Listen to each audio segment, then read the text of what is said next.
Right now on Good Morning America First Look, the sudden and shocking death of NASCAR legend Kyle Busch at the age of 41. What we're learning about his final days.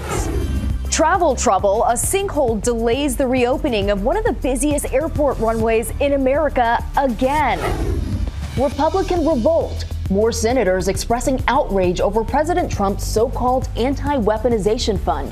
The blunt message from one senator, and why the My Pillow guy says he deserves money from the fund. Caught on camera, a suspect jumping off a fourth-floor balcony trying to flee federal agents as they announce a $90 million fraud scheme involving taxpayer money. Stephen Colbert's curtain call, how he wrapped up the Late Show franchise, and who helped him sign off.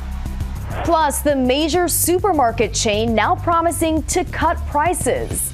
And what Britney Spears told police during her DUI arrest. And Hooters tries to rebrand as family friendly. From ABC News, this is Good Morning America First Look. Good Friday morning, everyone. I'm Rita Roy. I'm Morgan Norwood. So good to be with you. Sophie and Hannah are off, and we begin this morning with the death of NASCAR legend Kyle Busch. He was only 41. Yeah, fans now left wondering how his life could be cut so short so suddenly. Here's ABC's Andrea Fujii. This morning, the racing world in shock after the sudden death of two-time NASCAR Cup Series champion Kyle Busch. Kyle Busch behind the wheel, winning. At just 41 years old, the married father of two died after being hospitalized with what his family describes as a severe illness. They did not elaborate. Reaction pouring in overnight. Denny Hamlin saying absolutely cannot comprehend this news. Dale Earnhardt Jr. saying, I will never be able to make sense of this loss, but I am thankful that we had found a way to become friends. Just 12 days ago, Busch radioed his crew during this race in upstate New York, asking a doctor to give him a shot. He was reportedly struggling with a sinus cold, made worse by the intense G-forces and elevation changes of the course. He has asked to have medical attention available after the race. I'm going to need a shot. Copy. Although no cause of death has been given, doctors say bad colds can turn deadly. In some situations, what may seem like a routine cold can actually turn into pneumonia, sepsis, meningitis, or may even affect other organs in your body. This can lead to some severe complications. Busch won more races across NASCAR's 3 national series than any other driver in history. Just last week, after winning at Dover Motor Speedway, he gave a now very meaningful response to a reporter's question. Why do these moments never get old, Kyle? Because you never know when the last one is. Off the track, Busch's family took front and center. He and his wife Samantha were vocal in the past about their struggles with infertility. In 2021, they spoke on the Tamron Hall Show about IVF, hoping to help other families. When we were starting to go through it, we were trying to research, and there wasn't a whole lot out there. In a joint statement last night, NASCAR and the Busch family saying Kyle was a rare talent, one who comes along once in a generation. He was fierce, he was passionate, he was immensely skilled, and he cared deeply about the sports and fans. He was somebody who was willing, even at the top of his game and winning NASCAR championships, to still go and mentor and give advice to a teenager like me and a lot of other young drivers that came through his organization. Busch was supposed to compete in a race in North Carolina this Sunday. We're told the race will go on as planned. Morgan, Rena. And we're certainly thinking of his family. Andrea, thank you. Well, you can expect more delays at one of the nation's busiest airports today, and that's because a sinkhole that opened up on this runway at New York's LaGuardia Airport forced that runway to remain closed until tomorrow. Hundreds of flights have been impacted ahead of what's expected to be record-breaking weekend of travel. Meanwhile, a United Airlines flight from New York to Guatemala had to be diverted to Dulles Airport in Virginia last night. Officials say an unruly passenger tried to open the door mid-flight. And in terms of the weather, much of the nation is seeing rain. 3 people had to be rescued from this vehicle swept away by floodwaters near Holton, Indiana. And checking the map now, most of the south will see rain today, as well as the northern plains and Ohio Valley. And showers will move into the northeast. We'll check your full forecast in just a few moments. Now to Washington and what's being called a Republican revolt. Senators appearing to turn their backs on President Trump when it comes to his nearly $2 billion IRS settlement fund. Here's ABC's Lionel Moise. This morning, more Senate Republicans are expressing anger over President Trump's $1.8 billion so-called anti-weaponization fund. The fund stems from his settlement with the IRS for leaking his tax returns. It would use taxpayer money to compensate people who say they were unfairly investigated by the Biden administration. Those people could include rioters who stormed the Capitol on January 6th and assaulted police officers. These people don't deserve restitution. Many of them deserve to be in prison. This is just stupid on stilts. Acting Attorney General Todd Blanche met with Republicans skeptical about the fund.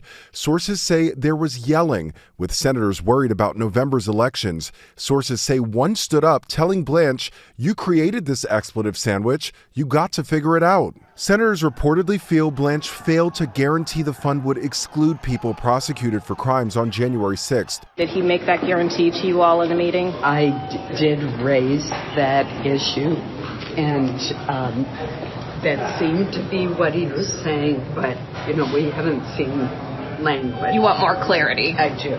Trump allies are already lining up for payouts from the fund. I'm Mike Lindell, inventor of the world's most comfortable pillow. MyPillow CEO Mike Lindell, who made false claims about the 2020 election, says he believes he and his employees are owed money for losses his company suffered. I was glad to see it might be a faster way to get my employees that all were hurt. Some of them lost everything. And I think it's a real good thing for everybody. But back on Capitol Hill, concerns about the fund, as well as President Trump's controversial ballroom project, have now prompted Republicans to delay approving one of the president's top priorities, his immigration enforcement bill. In another sign of potential trouble for the president, House Speaker Mike Johnson was forced to table a vote on stopping the war in Iran because he did not have enough votes to block it. Rena, Morgan. Okay, Lionel, thank you. Well, the American doctor who was infected with Ebola while working in Central Africa says he's cautiously optimistic about his health. Dr. Peter Stafford is being treated right now in Germany. He's now been able to eat some food. U.S. arrival restrictions are now in place for flights carrying people who've recently visited African nations dealing with that Ebola outbreak. The flights must arrive at Dulles Airport, where the CDC will screen the passengers. Meanwhile, in Congo, several hospital tents were set on fire after a man with Ebola symptoms died and his friends were denied custody of his body. Now to the end of an era on broadcast TV. Last night was Stephen Colbert's final Late Show. Overnight, Stephen Colbert hosting the final Late Show on CBS. If you're just tuning into the Late Show, you missed a lot. Colbert trying to do a normal show. This isn't goodbye. How do you start an OnlyFans? But he kept getting interrupted by celebrities, all vying to be his final guest. A surprise celebrity cameo popping up out of nowhere? No, Brian, those always feel kind of forced. Paul, why are you interrupting me? I'm just curious when our interview starts. I have an extremely long poem I want to recite. Ryan, it's great to see you, but I hate to tell you, buddy, you're not my last guest.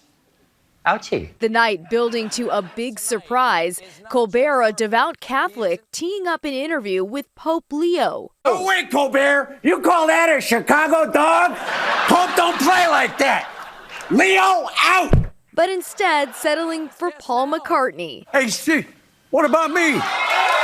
McCartney returning to the Ed Sullivan Theater for perhaps the final time. The Beatles, bring them on! More than 60 years after the Beatles' legendary appearance on the same stage, McCartney gifting Colbert a photo of that concert. To Stephen, you're better than the Beatles.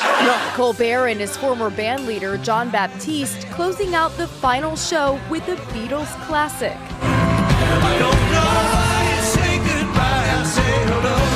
The broadcast ending with Colbert and McCartney turning off the lights on the Late Show franchise. Hard to believe that was really his last one. As for what Colbert does next, he's co-writing a new Lord of the Rings movie. And all eyes on that. Well, a delay for SpaceX and its massive Starship rocket. Last night's launch was scrubbed because of a problem with the tower arm. It's the tallest and most powerful rocket ever built, and Elon Musk says they'll try again today. Time now for your Friday weather.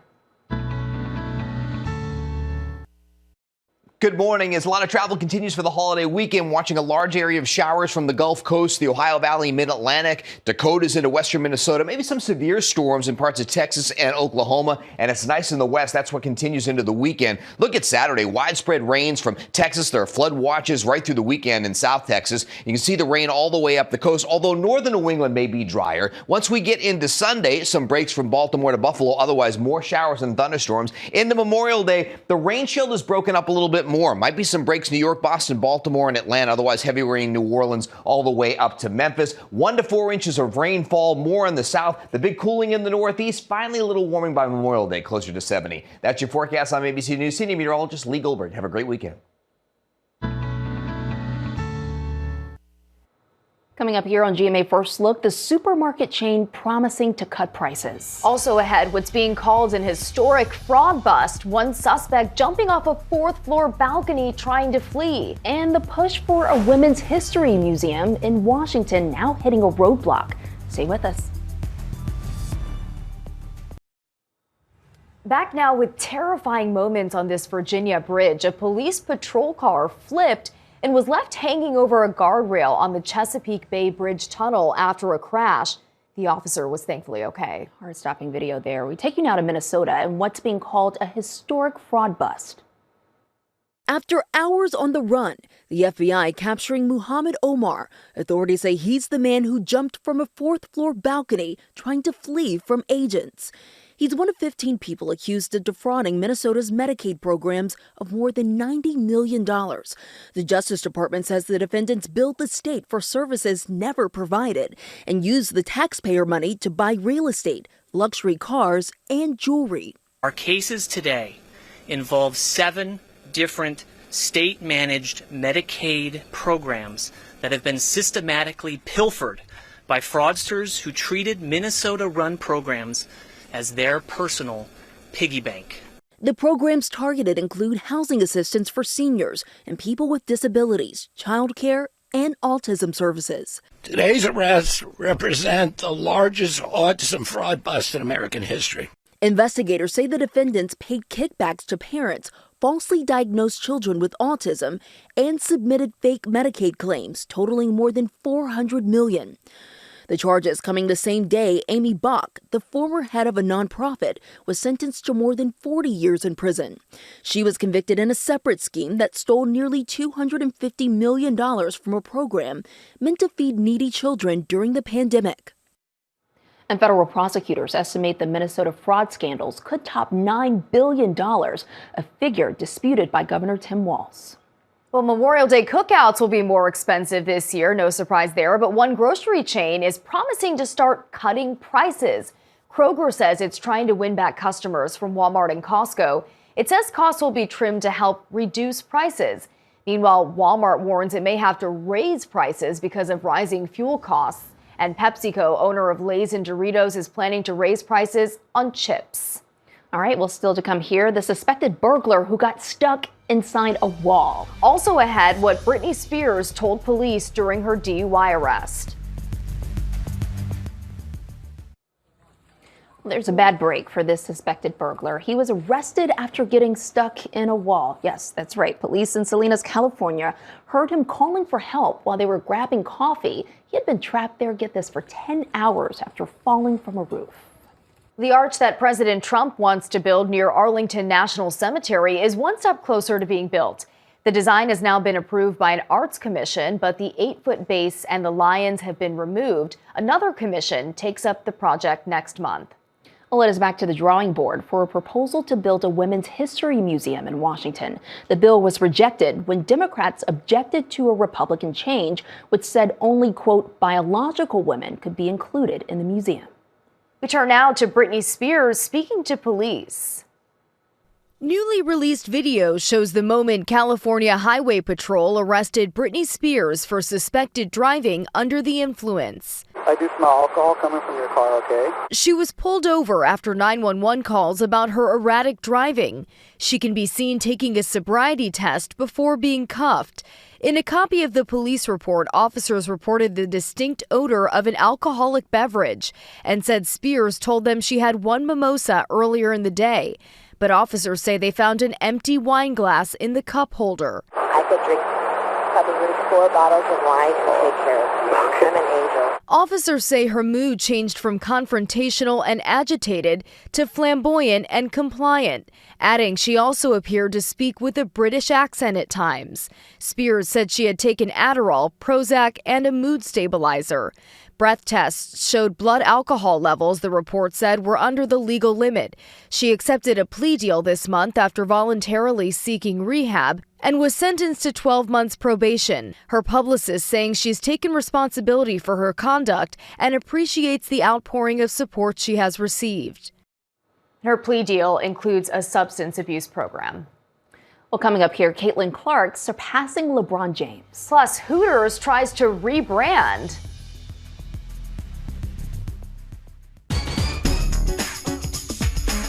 Back now in time to check the pulse, and we begin with another big win for the New York Knicks. Oh yeah, go Knicks. And this game was filled with heart. That's guard Josh Hart. He led the Knicks with a career playoff high 26 points in a 109-93 win over Cleveland. And after the game, it was time to talk pizza.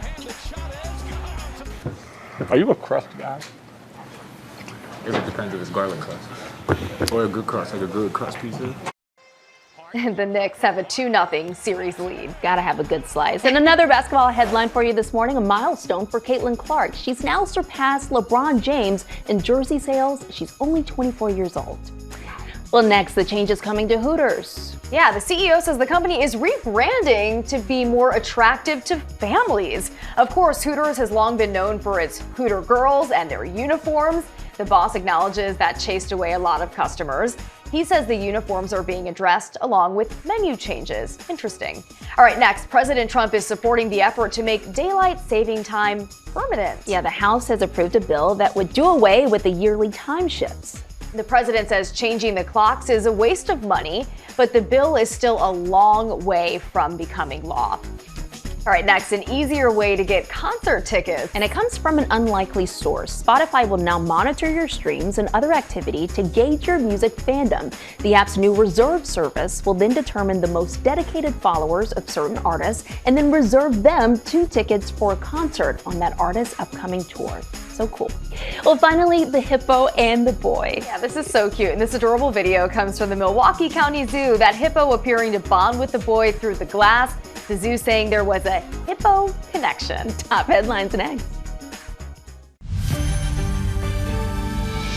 Checking more top stories, Tennessee was forced to call off the lethal injection of Tony Carruthers because his executioners were unable to find a vein. He was convicted of 3 murders, and they won't try to execute him again for at least another year. A longtime personal assistant for sex offender Jeffrey Epstein answering questions behind closed doors. A top member of Congress says Sarah Kellen identified 3 previously unknown abusers connected to Epstein. The family of NASCAR legend Kyle Busch says he died after a severe illness, but they didn't elaborate. Busch recently had a sinus cold. Protests erupting outside the new U.S. consulate in Greenland. The anger came as the U.S. Special Envoy said it's time to, quote, put a footprint back on the island. Today's weather, rain from the East Coast to the plains, and it won't get much better for the holiday weekend. Parts of Texas could see 6 inches of rain through Monday. Well, finally here on GMA First Look, could it be the song of the summer? Yeah, Sophie has the story behind the Puerto Rico song.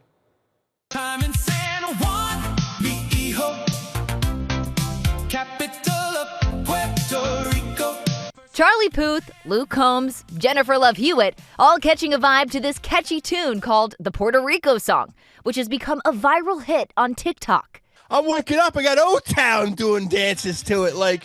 It's incredible. Bill Steitler of Pittsburgh, Pennsylvania, is behind the lyrics, but the rest of the song was created by Suno, an AI music generator. He puts the lyrics into the program and gives it a prompt of what he wants the song to sound like. What did you say you wanted it to sound like? You gotta pay me for that. That's the secret sauce. Are you kidding me? I'm not saying that on national TV. Steitler started writing these songs about the places he was visiting as a way to fill time and be creative during his sobriety journey. Now, he describes himself as a content creator, comedian, and... Do you consider yourself a songwriter now? Songwriter, yes. Musician, no.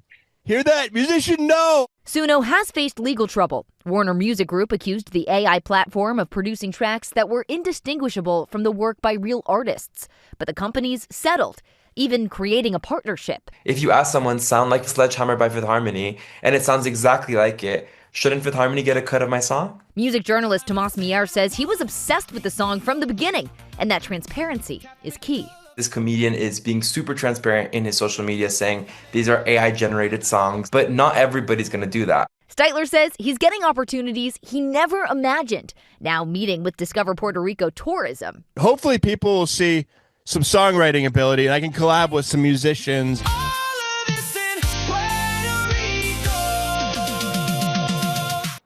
He created a bop. That song has had her dancing all morning. Yes. It's going to be stuck in my head the rest of the day. That's your Good Morning America First Look. Have a great day, everyone.